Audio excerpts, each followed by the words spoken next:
The structure of Revelation. The Book of Revelation is a fascinating and complex text, filled with vivid imagery and prophetic visions. Its organizational structure has been the subject of much study and interpretation. There's no single consensus. The repetition of essential phrases and the structuring of the subject matter into blocks appear to serve as the book's divisional devices. Significant numbers, particularly the number 7, which according to ancient numerology denoted perfection, are also frequently used. 7 is not a perfect number in mathematics. A perfect number is a positive integer that, excluding the number itself, is equal to the sum of its positive factors. The sum of 1, 2, and 3 equals 6, which is the lowest perfect number. The perfect numbers 28, 496, and 8128 are other examples. In prehistory, perfect numbers were not discovered. The ancient Greeks were aware of the first few perfect numbers. Early Jews and St. Augustine both thought that 6 was the most ideal number. They believed that God created the earth in precisely 6 days to represent the completion of his creation. Genesis is the first book of the Bible, and Revelation is the last. The Bible starts with the Creator. He creates morning and evening on the first day. There are 5 more days, and then God rests on the 7th day. John divides some sections of Revelation by clearly designating groups of 7 angels. Revelation has 4 different series of 7 angels that are clearly numbered. They are the churches, seals, trumpets, and bowls. Another series of angels can be found in chapter 14. The third angel in the sequence is called the third angel, Revelation 14 verse 9, inferring that the rest of the angels can be numbered as well. Then there are also 6 angels found in chapters 17 through 22, along with a period of 1,000 years that begins with an angel, chapter 20 verse 1, but ends with Satan being loosed out of prison, 20 verse 7. The only chapters that don't have sections introduced by angels are chapters 12 and 13. Preceding each series of angels is a heavenly scene or angelic messenger. Here is where the heavenly scenes or messengers appear at the beginning of the sections. Heavenly scenes or introducing messengers are found in the following verses. Chapter 1 verse 10, a great voice, like a trumpet. 4 verse 1, voice like a trumpet, the temple in heaven seen. 8 verse 2, 7 angels with trumpets. 11 verse 19, the temple in heaven. 14 verse 2, a voice like thunder. 15 verse 1, another sign, the temple in heaven seen. 17 verse 1, a previous vile angel. Keep in mind that chapters 12 through 13 begin with a heavenly scene at 11 verse 19 and conclude with a heavenly scene featuring 144,000 redeemed from the earth, 14 verse 3, also mentioned in the 6th seal, 7 verse 4. The heavenly scene extends from the conclusion of the unnumbered segment until the start of the following group of angels. The end of one section sometimes overlaps with the next section. This makes a cyclical pattern, like days or seasons. If this is correct, then Revelation has 7 groups of angels, or signs and wonders in the cases of chapters 12 and 13. Heavenly images separate these parts. The angels are assigned numbers, so I will assign the number 0 to the heavenly scenes. There is also an opening introduction, chapter 1 verses 1 through 9, and a closing, 22 verses 7 through 21, showing an overall design in the book. We see the following pattern. 0 heavenly scene or messenger. 1 through 7 angels, wonders, or signs. Going by the ideas above, Revelation can be divided into these sections, accounting for every verse in the book. Introduction chapter 1 verses 1 through 9. 7 churches chapters 1 verse 10 through 3 verse 22. 7 seals 4 verse 1 through 8 verse 1. 7 trumpets 8 verse 2 through 11 verse 18.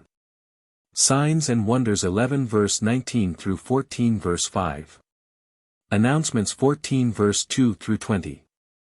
7 vials or bowls 15 verse 1 through 16 verse 21. Explanation 17 verse 1 through 22 verse 7.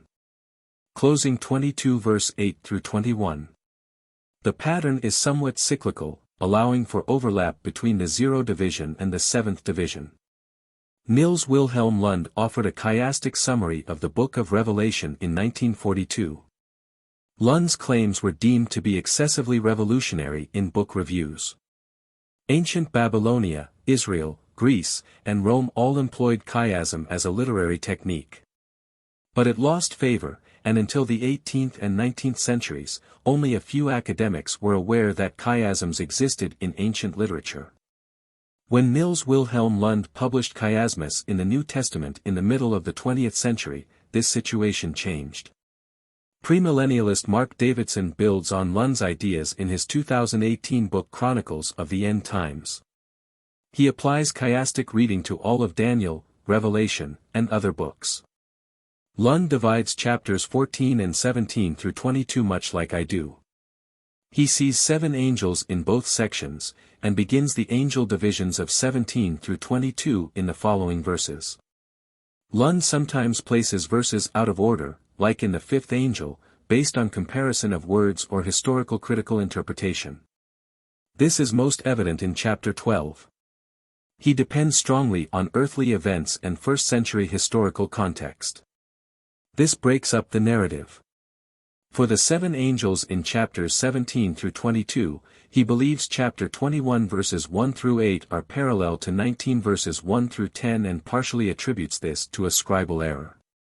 Here is Lund's arrangement of the 7 angels in chapters 17 through 22.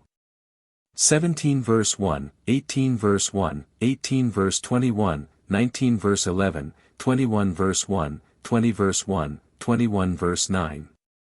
I find 7 divisions in chapters 17 through 22. The 6th division, or final judgment, begins with the end of the 1,000 years. Those of the first resurrection have no fear of the second death. 20 verse 6, I keep the narrative intact. 17 verse 1, 18 verse 1, 18 verse 21, 19 verse 17, 20 verse 1, 20 verse 7, end of 1,000 years, 21 verse 9. Another section where the numbers aren't clearly numbered is chapter 14. The angel in 14 verse 9 is called the 3rd angel. This infers a first and second angel and allows us to number the following angels as well. Here are the angels found in chapter 14. 14 verse 2 heavenly scene. 14 verse 6, 14 verse 8, 14 verse 9, 14 verse 15, 14 verse 17, 14 verse 18 and 14 verse 20, compared to 21 verse 8. A framework is needed before tackling the signs or wonders in chapters 12 through 13. Victorinus wrote the first commentary on Revelation in the 3rd century. In his commentary on chapter 7, Victorinus says the trumpets and vials follow the pattern of the wheat and tares parable. Then in chapter 8, after the beginning of the eternal rest, Hebrews 4 verse 1 through 11, he says the trumpets repeat the pattern of the seals, which means the seals also follow the pattern. What is needed is a framework to build a better understanding of Revelation. One clue we have is Hebrews 9 verse 27. People die once, and then comes the judgment. The world seems to end several times in Revelation, so I suggest using the examples Jesus gave to describe the kingdom of God and the end of the world or age. Jesus used the parable of the sower, also known as the parable of the soils, in Matthew 13 verse 1 through 23, Mark 4 verse 1 through 20, Luke 8 verse 4 through 15, and the Thomas extra-canonical Gospel. In Matthew 13, he follows that with the parable of the wheat and tares, where he actually mentions the end of the world or age. Jesus describes a sower who scatters seed. Some seed is scattered on the root side of the road, where there is no soil, some on rocky land where there is little dirt, some on thorny soil, and some on good soil. When seed falls on good soil, it grows and yields 30, 60, or 100 times its original yield. In the first case, the seed is removed. In the second and third soils, the seed fails to produce a crop. Finally, the fourth soil is good and produces a fruitful crop. Jesus goes on to explain to his disciples that the soils are people's reactions to the gospel, the sower is anyone who preaches it, and the seed is the message itself. Here is a list of selected subjects and keywords in the parable of the sower. Matthew 13. Verse 19, the word of the kingdom. 19, the wicked one on the wayside. 20 and 21, stony ground, tribulation. 22, thorny ground, the riches of this world.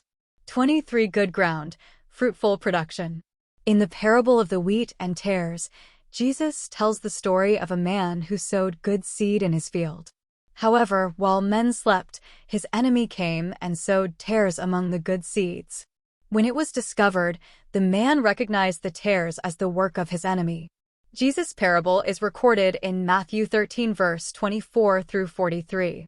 In the tale, eager workers who wanted to remove weeds were cautioned that doing so would also rip out the wheat and instructed to let the two grow together until the harvest. The wheat is equated with the children of the kingdom, the weeds with the offspring of the wicked one, and the harvest with the end of the age later in Matthew. Here are the selected keywords and ideas in the parable of the wheat and tares. Matthew 13. 24 through 30, wheat and tares, harvest, barn, burn. 36 through 43, Jesus' explanation. Now that we have looked at Jesus' parables about the kingdom of God and the end of the world, let's look at Revelation 12 and 13. Some believe that the woman in 12 verse 1 is Mary or the nation of Israel. Like the patriarch Israel when he interpreted Joseph's dream in Genesis 37 verse 9, they might be mistaken. The earliest interpretations identify the woman with the church, the Jerusalem above, and the mother of us all. Galatians 4 verse 26, Hebrews 12 verse 22. That includes Hippolytus of Rome and Methodius of Olympus in the 3rd century. By bringing forth Christ or regeneration, they are not talking about a physical birth but a spiritual birth. John 3 verses 3 through 7. In John 3, Jesus describes being born again to his friend Nicodemus. Nicodemus mistakenly thought Jesus was talking about a physical birth. Born again is a phrase that refers to a spiritual rebirth or regeneration of the human spirit. It follows that the rest of chapter 12 is about spiritual salvation, like the parables of Jesus. Jesus then told them, if you don't understand the story, you won't understand any others. Mark 4 verse 13, he also spoke of spiritual ears. Mark 4 verse 9, these are the same kind of ears needed to understand the messages to each of the Revelation churches. Revelation chapter 3 verse 22. Here again is the pattern of Jesus' parables that we can look for in Revelation 12. The kingdom going out. Temptations, trials, and tribulations of the world. The harvest or death to this world. Reward or punishment. Here is a list of divisions in the wonders and Revelation verses to compare them to. While interpreters generally recognize the sequences of 7 angels in Revelation, they don't often see the significance of the symbols by which they are grouped. Another important factor is the pattern of the sower, wheat, and tares. The angels have a repetitive, parallel structure. The pattern of the gospel going out, tribulation and death, and final judgment make up the sequence of the angels. The overall structure of the book is based on actions. Signs or wonders. Starting the actions. Execution of the actions. Messages that explain the actions. After the introduction and before the closing, we see this pattern. Explanations, churches. Execution, seals. Announcements, trumpets. Central message, wonders or signs. Announcements, announcements. Execution, vials or bowls. Explanations, final angels. Jesus sometimes offered an explanation of his parables after he gave them. The angels offered explanations after Daniel had seen prophetic visions and dreams. The churches receive messages explaining the meaning of the pattern that applies to them. Likewise, the final 7 angels give more detail as an explanation of the prophetic message.